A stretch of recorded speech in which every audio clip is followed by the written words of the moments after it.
pessoal, tudo bem? Se você é novo por aqui, o meu nome é Monique Matsuda. Eu sou mestranda do último ano no programa de pós-graduação em Agronegócio e Desenvolvimento da Unesp do campus de Tupã.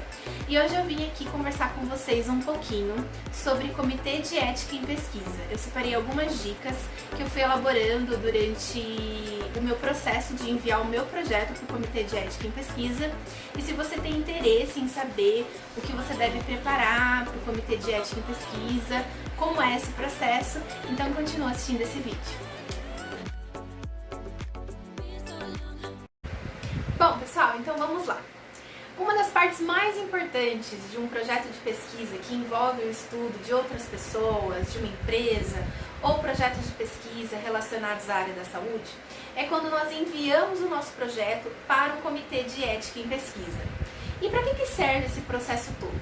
Bom, esse Comitê de Ética em Pesquisa, ele vai avaliar se a segurança, se o sigilo das informações dos nossos participantes está sendo resguardado. Então, nós enviamos o nosso projeto de pesquisa e um documento chamado Termo de Consentimento Livre e Esclarecido, que eu vou explicar daqui a pouquinho o que é, para que um parecerista desse Comitê de Ética avalie o nosso plano, a gestão desses dados que nós faremos no decorrer da nossa pesquisa. Então, eu tenho aqui algumas dicas do que você deve pensar, como você deve se preparar na elaboração do seu projeto para enviar para o Comitê de Ética. E a primeira coisa é pensar no tempo. Por exemplo, quando eu enviei o meu projeto de pesquisa para o Comitê de Ética em Pesquisa, demorou mais ou menos uns 3 meses entre o tempo que eu submeti esse projeto na plataforma de ética, o tempo que o parecerista me enviou algumas correções, pediu para que eu alterasse ou incluísse algumas informações, depois eu enviei esse projeto novamente para o Comitê de Ética em Pesquisa. Então esse período durou mais ou menos uns 3 meses. Então quando você estiver elaborando o seu cronograma de estudos no seu projeto de pesquisa, sempre leve em consideração esse tempo também em que o seu projeto estará na análise da plataforma de ética do Comitê de Ética em Pesquisa, certo? Outra coisa também, sempre converse certinho com o seu orientador para definir todos os passos, todos os métodos de coleta de dados que você vai utilizar, porque quando você for enviar o seu projeto de pesquisa, isso tudo deve estar muito bem detalhado para que o parecerista entenda quais serão todos os procedimentos e passos que você vai utilizar durante a sua coleta de dados, qual vai ser a sua interação com os seus participantes, se vai ser por meio de uma entrevista, se será por meio de questionários, se será por meio de pesquisa que realiza observação no local onde aquela pessoa trabalha, estuda, por exemplo. Tudo isso tem que estar muito bem detalhado no seu projeto de pesquisa e também no seu termo de consentimento livre e esclarecido, que é o documento que eu falei um pouquinho antes. E esse termo de consentimento livre e esclarecido é o termo que o seu participante vai ler e assinar para autorizar você a iniciar a coleta de dados, estudando aquela empresa, por exemplo, ou estudando, fazendo uma entrevista com o funcionário que a empresa vai designar para você entrevistar, ou enviar o seu questionário para coleta de dados. Então, eu tenho aqui também anotado algumas dicas de como você pode elaborar esse termo de consentimento livre e esclarecido. Lembrando que são apenas dicas, pessoal. Normalmente no site do Comitê de Ética em Pesquisa existem alguns modelos que você pode seguir ou então adaptar conforme a estrutura e os objetivos do seu estudo. Mas, de maneira geral, ali nas primeiras linhas do seu termo de consentimento livre e esclarecido, você deve se apresentar a sua faculdade, dizer o nome da sua faculdade, o nome do seu programa de mestrado ou de doutorado, também apresentar quem é o seu orientador, deixar escrito ali o nome do seu orientador de dissertação ou da sua tese. E também você deve realizar o convite para essa pessoa participar do seu estudo, deixando bem claro que esse convite é em caráter voluntário, ou seja, da mesma forma que a pessoa tem participação livre, ou seja, ela pode escolher livremente participar da sua pesquisa, ela também tem a liberdade de desistir de participar da sua pesquisa, se em algum momento ela tomar a decisão de desistir, de não realizar mais a entrevista ou de não responder mais o seu questionário, por exemplo. Você também deve apresentar de uma maneira bem clara e objetiva quais são os objetivos da sua pesquisa, do seu estudo, para que você está realizando aquela pesquisa, digamos assim. E você também deve deixar muito explícito qual é o método que você está utilizando para aquela coleta de dados.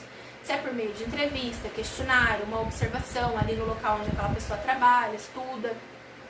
Deixar ali tudo muito bem certinho para que tanto o participante quanto o parecerista lá no Comitê de Ética em Pesquisa entendam exatamente quais serão os passos e os procedimentos que você vai utilizar durante a sua coleta de dados, ok? E também você deve dizer nesse termo de consentimento livre esclarecido onde será que esses dados serão armazenados. Onde que você vai deixar guardado o vídeo da entrevista, por exemplo, agora na pandemia que as pessoas, os estudantes estão fazendo entrevistas por videoconferência. Você vai gravar o áudio apenas ou você vai gravar o vídeo também? De que forma você vai garantir de que apenas você vai ter acesso àquele documento, àquele material? Ou então, se você for fazer apenas anotações durante a entrevista, no caso da pessoa não autorizar a gravação do áudio ou do vídeo, onde essas informações, essas anotações serão armazenadas? Outra coisa, por quanto tempo você vai armazenar esses dados? E durante esse tempo, para que você vai utilizar esses dados? Vai ser só para sua dissertação e depois a disponibilização no repositório da sua faculdade? Ou você vai transformar essa sua dissertação em artigos ou resumos para publicações em revistas e em congressos? Inclusive, as últimas revistas que eu pesquisei para publicar alguns artigos que eu tenho preparado, indicam a necessidade de que o meu projeto de pesquisa, de que esse estudo que eu realizei nesse artigo, por exemplo, tenha passado por um comitê de ética em pesquisa e que eu apresente no momento da submissão do artigo um comprovante desse comitê de ética em pesquisa. Não são todas as revistas que têm esse requisito, mas é importante a gente sempre se atentar a isso também.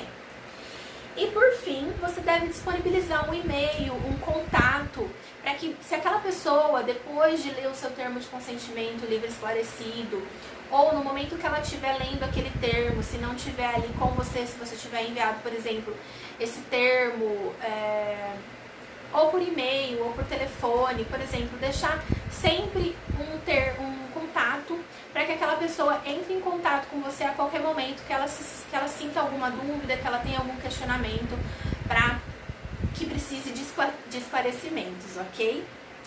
Bom, pessoal, eu espero que esse vídeo tenha te ajudado de alguma forma. Já aproveita para deixar o seu like, se inscrever no canal se você gostou desse vídeo e dos outros também que estão aqui no canal. O conteúdo tá bem legal.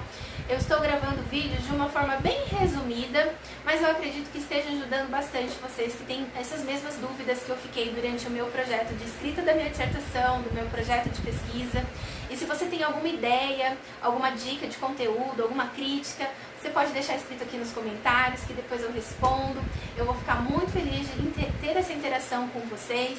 Eu sempre digo isso no final dos vídeos, porque isso é muito importante para que eu continue melhorando e criando outros conteúdos aqui para o canal, certo?